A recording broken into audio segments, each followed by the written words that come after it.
Hello, everyone. Welcome to the We're Not Stumped podcast. I'm your host, Mike Bolland, and today it's news and notes like it is every Thursday. So if you're not aware of this, if you're just stumbling across this podcast today, news and notes are every Thursday where I go over some stories and a great organization. Tuesdays is when I drop episodes that have a guest on it. As a matter of fact, last Tuesday, Vanessa Abraham was on. She is a speech pathologist who, through some medical issues, lost her own speech. She wrote a book about it. She regained her speech. She wrote a book about it, and she was the guest on May 6th. So very, very interesting perspective from her. Her whole perspective is you learn some things in school. Usually it's like the X's and O's of speech pathology, but you don't learn the mental aspects of what people are going through when they lose their speech. So tune into that episode. She has a book called Speechless. Go support her by buying that book. It's a very good book. And one other thing before I get into the first story of the day, which is a great story, very inspiring story. I know that some people in the limb loss community don't like to hear inspiring, but you know what? It beats some of the other words that we get called, so I'll stick with inspiring. People have reached out to me for years, actually. I got to be honest. They've been reaching out for years. Mike, how can we support the podcast? And I appreciate all of that. So I did something about it. On we'renotstumped.com, you can go and support the show. There's a specific link to do it. It's also on the homepage. Different tiers on how you can, however you feel comfortable, supporting the podcast. But anyone who supports the podcast gets one of these, and you have to look at this. Maybe I'll see if I can put a picture of. I will. I'll put a picture of this sticker on the website as well. It says, "I'm not stumped," which is kind of what the whole. If you're watching, though, on YouTube, you'll be able to see it. But it says, "I'm not stumped." It's about, I think it's 3.5, 4 inches long. It's just something you put on your water bottle. But really, that's the essence of the whole podcast.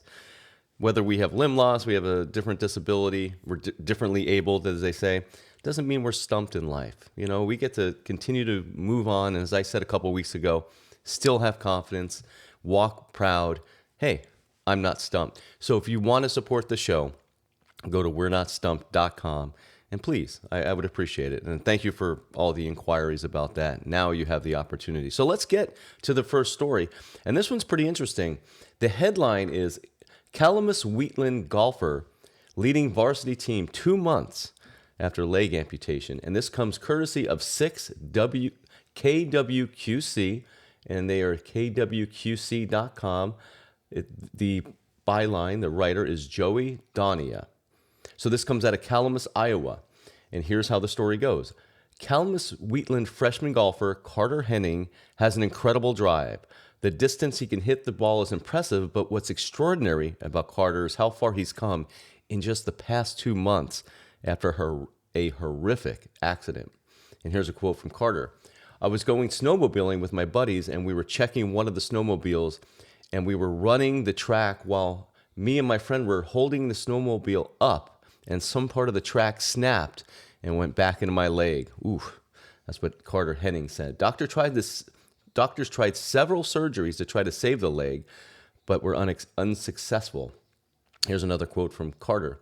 "They were unable to get the blood to flow to the leg, so they ended up doing an amputation. It was heartbreaking." Despite the challenge, Carter remained positive. And another quote from him, "I love golf every summer, and I live on the golf course. The goal was to get back on the golf course as soon as possible." And here's another quote. "I knew that I was probably going to have to make the varsity team this year, so I really wanted to put the work in to achieve that goal." Not only did Carter make the varsity, he's the Warriors' #1 golfer. That's awesome. And here's a quote from the head coach. "Carter worked his way from the 3 all the way up to the #1. So Carter worked his way up from the third tier all the way up to #1, and he is yet to prove that he is not that. He's got the mental fortitude to actually play the 1, and he has got all the skills. With every round, Carter just keeps improving. When I first started, I was through 9, and I was shooting about high to mid 40s. Now I'm low 40s almost every round. It's been challenging, but being on one leg for so long, your balance gets better and better after time. So it gets easier. And now it's just a normal thing for me." Gosh, that's amazing after 2 months. "What's normal to Carter is anything but normal to others."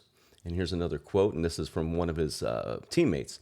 "It's very interesting at times when we go to these other meets. You know, there's a lot of kids looking at him, and he is really going to go out there and play, that they're looking at him to say, oh, is he really going to go out there and play? But when he goes out there and he shoots, he's the best on our team. So, it's pretty amazing to see that.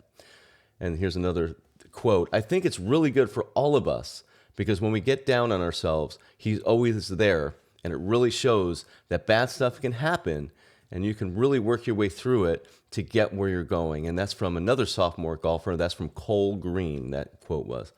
Carter is a 3-sport athlete. In addition to golf, he loves basketball and baseball. With baseball season right around the corner, Carter is swinging for the fences. Here's a quote from Carter. I love baseball. My coach, he's awesome. He helps me get through everything. He wanted me to be the starting shortstop, and I'm hoping to get back there and getting back into the lineup and everything. So that's a great story. Carter, you're going to keep going, brother. You got this. There's actually, if you go to kwqc.com, there's a video that you can see of him swinging the golf club. So good stuff. I can't wait to continue to watch your story, see how it unfolds, and watch. I can't wait for the next story when you're making the baseball team. That's what's going to happen. So now here is an organization I'd like to spotlight. I don't know anything about the organization, but they come across to me through various ways. Either somebody will say it in some kind of post and I'll look at it, or people just recommend it to me. And here's one that was recommended to me that I'd spotlight. And this is called the Dallas Amputee Network. They can be found at dallasAmputeeNetwork.org. And it looks like they do a tremendous amount of things. So it's great. So what I want to do on this is I want to read you their About Us section so you get a little bit more information on them. And again, they can be found at dallasAmputeeNetwork.org.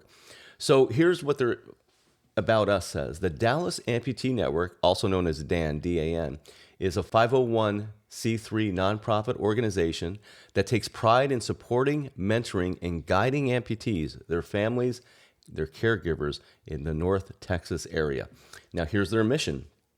The DAN's members, again, the Dallas Amputee Network's members, supporters, and the community work tirelessly to provide support, inspiration, and enlightenment to fellow amputees and their caregivers to promote independence and well-being so that they may thrive through an active, empowered lifestyle.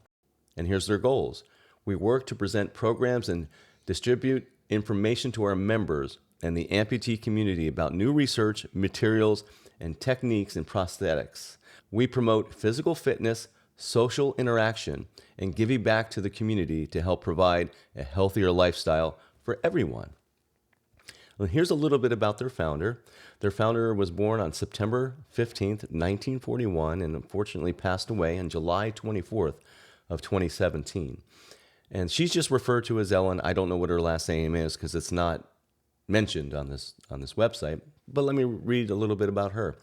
Ellen had a vision about building a thriving and vibrant organization supporting all amputees, their family members, and their caregivers. The Dallas Amputee Network was her vision fulfilled. Ellen lost her leg in a motorcycle accident in 2001. She decided to turn that tragedy into an opportunity to help other amputees and founded DAN in 2002 with only 10 members. So she founded the Dallas Amputee Network in 2002 after having an accident in 2001. And at that time, it only had 10 members. Today, the Dallas Amputee Network is a successful amputee support organization that faithfully serves the amputee community in the Dallas-Fort Worth area. Her tireless energy made us all better people, and we dedicate ourselves to continuing her vision for the organization. And it ends with, we love and miss you, Ellen. And there's a lot of pictures of Ellen on this website. Excellent stuff. If you want to support them, there's a section for sponsors and supporters. They have a peer visitor program. They have events. It looks like they have monthly meetings, and let me read to you about those. Our meetings are held at Spring Creek Barbecue, located at 270 North Central XP, Richardson, Texas, from 6 to 9 p.m. on the second Monday of each month. If you're interested in learning more, again, you can go to the DallasAmputeeNetwork.org, and they have websites, they have a contact us, and again, they have events, they have ways you can support, you can donate, everything on there. Great stuff. Great stuff. Continue to do what you're doing in Ellen's vision. Obviously, you guys are doing some of the right things there. So congratulations to that. Well, to all of you. Well, that's it for News and Notes on May 8th, 2025. I hope everybody recovered from Cinco de Mayo, or I hope you enjoyed the Kentucky Derby. I know I did. I didn't partake in any drinking on Cinco de Mayo, but I did watch the Kentucky Derby, and I really enjoyed that. So, as I say, at the end of all of these news and notes, everybody out there, everybody, whether you have a disability or not, everybody, have a great week.